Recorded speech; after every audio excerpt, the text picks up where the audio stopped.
ورحمة الله وبركاته. بهذا الفيديو راح نحكي بشكل مختصر عن المرمر. طبعا المرمر ينقسم إلى سايستوليك ودايستوليك، وسايستوليك بلس دايستوليك.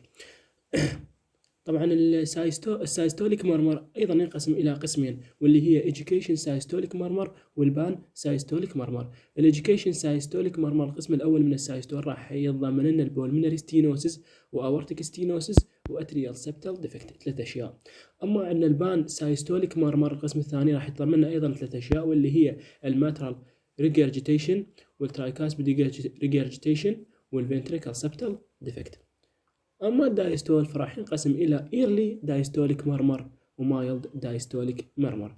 الإيرلي دايستوليك مرمر القسم الأول من الدايستول راح يضمن لنا أشياء 2، واللي هي بولمنري ريجرجيتيشن والأورتيك ريجرجيتيشن.